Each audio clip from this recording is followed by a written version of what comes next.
Hello everybody. It's week 3 of the August Overcoming Travel Obstacles. And I don't know if you heard any of that, so let me repeat it. Hello. And it's week 3 of August's Overcoming Travel Obstacles. So we already talked about fear. That was a huge topic last week. We spent a lot of time on it. And this week we're talking about inexperience. So I've got 10 tips for you. I like 10. I don't know if you've noticed, but I tend to give you 10 every week. It's a good number. So let's just dive in and get started.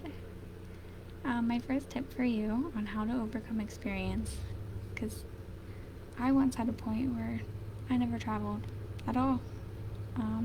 I wanted to, but I really didn't know how to even get started. I didn't have time, and week 1 I gave you my tips for that. I was borderline poverty, so next week I'll give you my tips for that. And I really just had no idea. I had no experience traveling. So I was also very fearful. Anxiety was a huge part of my life, something I've since overcome. But last week we talked about that, and this week we're just gonna get started. We just have to get started traveling. How do you do that? So tip 1, start small. You'll learn as you go. Start with day trips. Plan an overnight, plan an out of state, plan something cross country, plan something international. And it's okay if you dive right in to international and you don't build up to them. That's fine too. If you don't feel comfortable with that, build up to it. I certainly did. I started with day trips. An overnight. I remember my first overnight trip by myself. It was very spontaneous. I actually went to Gettysburg. And then I remember my first out-of-state trip. I drove 12 hours to Kentucky for 4 nights by myself.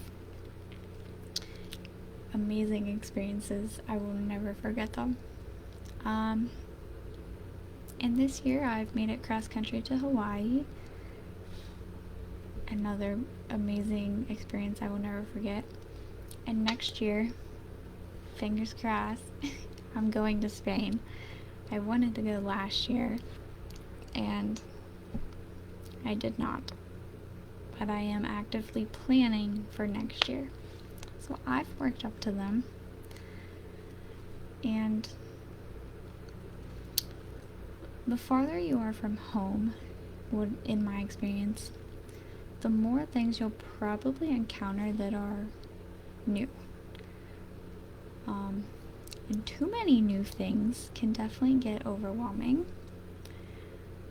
So it's okay to progressively get a little farther from home and work your way up to a big international trip.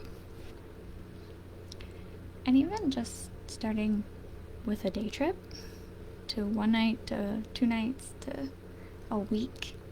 Because how you're packing and how you're planning to finance and eat and things like that really start to come into play when you elongate your trips. Especially my trip to Spain is going to be 5 weeks minimum because I'm backpacking. So not only is it farther from home, but it's also one of the longest trips I've ever planned. And this year, I definitely had the Dorothy experience from Wizard of Oz, where I am not in Kansas anymore. But that's a good thing. It's been so much fun. So my tip 1 was start small, work up to it. It's okay to do that. Don't feel guilty, or don't let people a big thing I have experienced is people ask me, oh, so you like to travel? You must have been all over the world. Well, no, I have not been all over the world. I've only in the last about 4 years started traveling, and I started small. So I haven't made it all over the world yet, but that's okay. Sometimes I feel kind of guilty that I like to travel, but I haven't been many places. Many is a perspective, I guess. But definitely don't let other people make you feel bad for your lack of experience.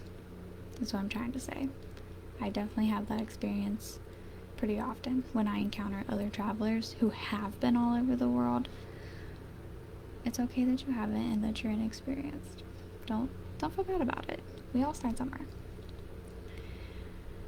My second tip for you, take advantage of what is local. You don't have to take a big grand trip that's hours from home. You can have grand trips that are local. Locals usually don't explore their own area, and that's crazy to me, but I'm guilty of it. I went to a local restaurant back home, and I saw all these brochures, and I picked them up, and I had never even heard of these places, and they were practically in my backyard. So definitely explore your own area more, because it probably has tons of things that you've never even considered. Because I guarantee people are coming from out of state to visit something in your area that you've never been to visit. There's tons of historic trails, small scale monuments that only mean something to the locals, small museums. Where I'm from, I know we have a lot of really small museums with like train museums and coal mining museums and all kinds of little local heritage things. We have heritage museums too. I'm from a very big Polish community, so we have a lot of Polish stuff. And trains. We have a lot of big train stuff too. So take advantage of your local opportunities, because I guarantee you're probably not doing that. My third tip for you, I absolutely love state parks and national parks. I'm from Pennsylvania. I have a little book about this big that has all of the state parks in it, and you go get a little stamp every time you go. So I have one for the national parks too. Let me show it to you here. They make smaller versions of this. I have the big one because why not? And it gives you a little description, and then you get a stamp. You put stamps in it, and I love it. I love my passport books for the national and the state, largely because if I just want to get away for a day or a night or a weekend, and I don't really have anything specific, like I just want to get out of the house, I can just grab them and be like, oh, I haven't been here yet, and it's only 3 hours from me. Let me go for the weekend. So I love these sorts of things because they really help me to have a goal of where to go. And it's okay if you don't go to all the national parks or all the state parks. I like to camp, so it's a fun little goal for me to have check marks on all of my state parks that I've been camping all over the state. So that's just a fun little goal I have, and I love these books for that reason. And if you want something to help direct your travel, I know not every state has them, I wish Maryland had one because I do tons of camping in Maryland also, but definitely pick one of these up because they're so much fun. I love getting my stamps. Every time you walk into a national park center and they see the big book, especially, they're like, oh my gosh, they get so excited. It's great. I love it.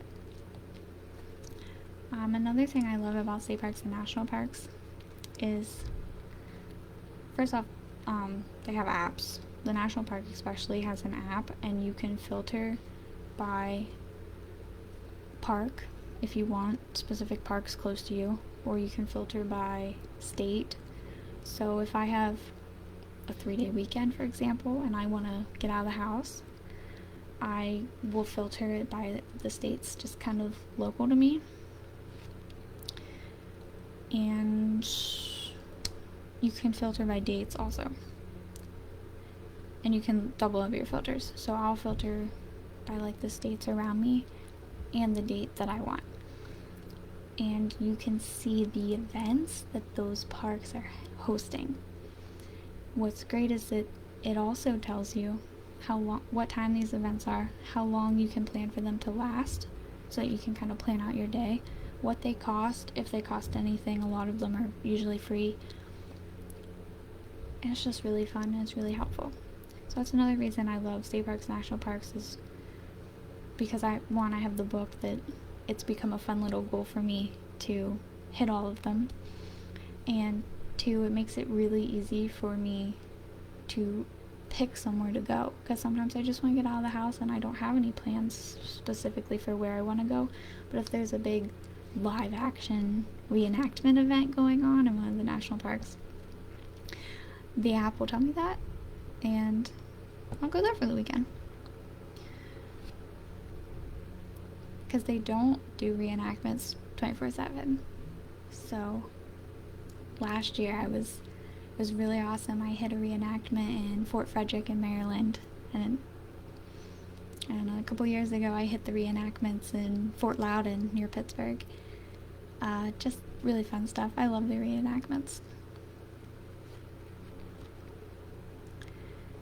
Alright, tip 4. You do not have to do it all. You don't have to go big or stay home, okay? It's okay to plan a few things and not do everything an area offers. When I first started out, I would try to do as much as possible. And I frequently meet travelers who do that. They hit like 10 things a day. And I know from my own experience, when you add quantity, you're taking away quality. I would rather have a few things that I really want to hit while I'm in the area and have a really great experience with those things than try to hit everything in the area or in the state and be driving all over, and you just miss out on so much when you do that. It's okay to plan another trip in the future. You do not have to do it all in one. And even if you don't think you'll ever make it back, I would still rather have a few really high quality experiences than a ton of experiences. Sometimes less is more. And also, when you try to do so much, it can just be exhausting. And you want to have fun, right? You don't want to be exhausted and overwhelmed. Have fun. So don't burn yourself out trying to do it all. Accept that you can't do it all. Tip number 5. Tip number 5 is about helping you to accept that. So, how do you decide which experiences you want to have? Because there are so many, right? It helps to set a goal. That's my tip for you. Set a goal for your trip. Is this a food experience? I know when I go to Japan, food is definitely a goal for my trip. But when I go to Spain, that's more a cultural and spiritual trip for me. So I'm not super concerned about hitting up the most 5-star restaurants in Spain. I take a lot of historic trips, and those are mostly with my boyfriend. He loves history. But when I'm going with the family, it's usually like an R&R beach trip scenario. So depending on what your goal is for the trip, if you're wanting a cultural experience, or you want to learn some history and connect with the past, or you're looking to grow spiritually on a pilgrimage, or just eat a bunch of really good food. If you're going south, definitely, we went to Tennessee. Our goal was definitely to hit up some southern food, and we did, and it was awesome. It was so good. We had to hit up a couple places. They weren't all amazing, but some of them were really good. So having a goal for your trip will help you pick out the things that are important to you so that you're not trying to get everything. Tip 6. Book a tour or join a group or take a class. Anyway, any 3 of those, you're benefiting from other people's experiences, and that's awesome, right? That we can do that. Something like rock climbing I really want to get into rock climbing. I tried it as a kid and it was so much fun. But that's 100% something that I'm gonna join a class with trained people. I'm not gonna just go out on my own and do it the first time.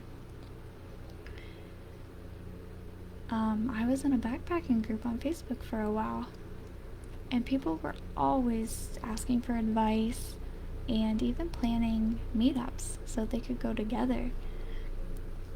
Both are great ways to benefit from other people's experiences. Or tours.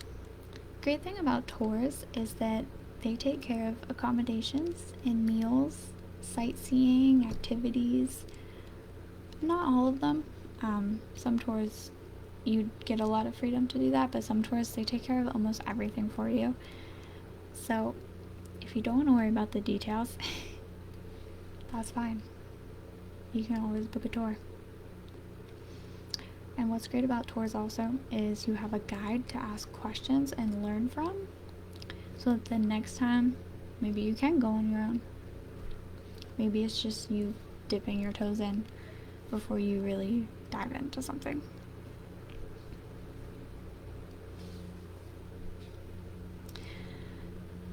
My parents do this every year. They go on I haven't done it. I don't think they did it since COVID, but my parents would do a 2-night kayaking trip, and everything was it was local. Isn't that great? A local trip. And everything was taken care of for them. They'd have somebody shuttle their stuff so that they could set up camp for the night, and then they'd just go kayak all day. And they had lunch breaks and meal stops. All that kind of stuff is great. I was looking into tours when I go to Spain for a little bit because I was hesitant last year to go alone. But I've been learning the language. I've been working on it a lot. And now that I've spent a year cross country in Hawaii, I feel way more comfortable to go international now. I had never flown before. I had never left the mainland before. But this has been such an awesome experience. I know it's still America, but it is a whole different kind of experience than I've ever had, and I definitely feel way more comfortable now to do something international. So I'm not planning a tour for my trip to Spain next year, but it was something I was thinking about last year for this exact reason, just to overcome my lack of international experience. But now I am adamant that my mother will go with me because she wants to go so bad, but she struggles with living her dreams just to make the choice that, yes, I'm going to do that. She hits this wall and she just won't take the steps to actually do it. But tip number 6 is like the best thing ever. If you are gonna go alone and not on a tour, YouTube. YouTube is the greatest thing ever. So many travel bloggers have done YouTube documentaries of their experiences. Travel blogging is a huge industry, and they tell you everything from how much you should plan to spend, where you need to stay, how long it's going to take you to get place A to place B, what the traffic's like, what the travel's like, what the culture's like. Oh my gosh, they tell you everything. It's amazing. My mother and I have definitely been utilizing YouTube to plan our trip to Spain, especially for the financial costs of what it takes to backpack for 5 weeks. Because we backpack, so we know backpacking, but we don't know the culture, the food. We don't really know what to expect on this, but we do now because we've spent the last year watching YouTube videos. So really, travel blogs, they are definitely a resource. Utilize them. Tip 7 is guidebooks. And don't let the word books scare you, okay? Because they're not meant to be overwhelming. Like, I have one here. I'm going to show you. This is my Hawaii travel book. And it is amazing. I love it because it has things that I would never even think of. It tells me the best beaches, the best places to eat, the best places to snorkel, horseback ride, zip line, things that I would never think of doing here, like horseback riding and zip lining, hiking. I do lots of hiking, but it really has been a great resource for me. Even as far as to tell me like where to park when I go places and how much it's going to cost to park there. Things like that. It's been really great. You can get, this one was, I think it was like $20. You can get them for just about anything. Most scenic places, there's a guidebook somewhere for them. You can probably buy it on Amazon really cheap. You can also get some free. I have a free Kindle book for Japan travel.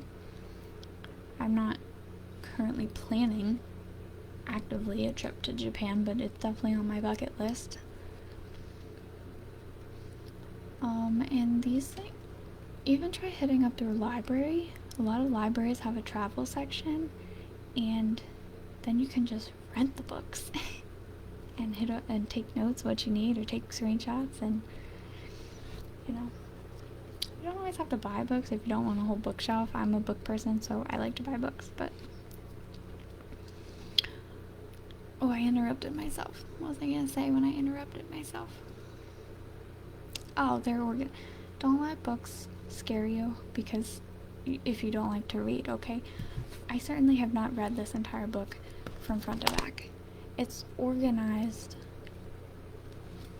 so that you just look up what you need to know. You want to know food? You go to the food section. You want to go hiking? You go to the hiking section, okay? They're organized to be a valuable resource to utilize. Don't think you have to pick up a book and read it front to back. You don't. They're meant to be quick resources. Tip number 8, apps and audio tours. I love audio tours for the reason that when I get to an area that I know has a lot of significance, but I have no idea what I'm looking at, especially with like battlefield tours or any kind of historic trails. I'm a big history person, but download a CD version and buy a CD version or download an audio version, because it tells you where to go. They do driving tours and walking tours and bike tours, actually, that tell you where to go, how to get there, what you're seeing as you're driving, when you stop, and what you're actually seeing when you stop and take in. That stuff's all awesome. And it usually kills a couple hours if you're looking for something to do and you're there and you want to take it in and know what it is you're taking in. Especially like a battlefield, it's nice to get an explanation of, well, the troops came over this field, it used to be a cornfield, and they were coming through the corn, and here was the other troops stationed. So love audio tours and apps. There are so many apps, like All Trails is a great hiking app. Some museums have audio options also. If you're going through a museum, they might have audio descriptions for the pieces they have on display, and you might just have to download their app. So it never hurts to do a quick search and see what's out there for where you're going. Tip number 9, and this might sound odd, but it is the biggest resource I use, actually. Google Maps. Google Maps. You can find restaurants, shops, beaches, rental places, tour places, almost anything you need, and a lot of things you don't even think about until you see them on the map. You'll find them pinned on Google Maps. I love Google Maps. I use it a lot, especially when I'm on an R&R style trip where I'm just hanging out at the beach for a few days, relaxing, and I don't have any specific go here, go there, see this, see that plans, because we just open Google Maps and we're like, oh, well, here's some food, I'm kind of hungry, or, oh, there's a lighthouse down the road, let's go check that out. It's really great for spontaneous things when you're actually in the area, to just open the map and all these pins will pop up, things you weren't even looking for. So I love Google Maps. We use it so much.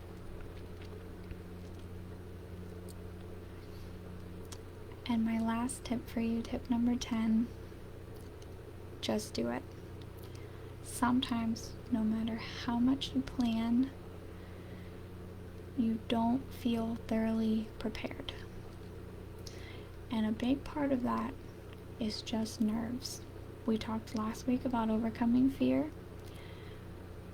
But the more you, especially when you're first starting, I said in the beginning that the farther you go from home, the more new experiences you're gonna have. That can be uncomfortable. You just have to kind of push through your comfort zone to broaden it and expand it. So the best way to do that is to just go. You just have to go and do it and live your experiences and travel. And that's how you get more experience. You get more experience traveling by traveling. So remember, everyone starts somewhere. Each journey is unique. So embrace this learning process and enjoy your adventures. But go have them. Alright. That's all I have for you. So I love you guys. Peace out.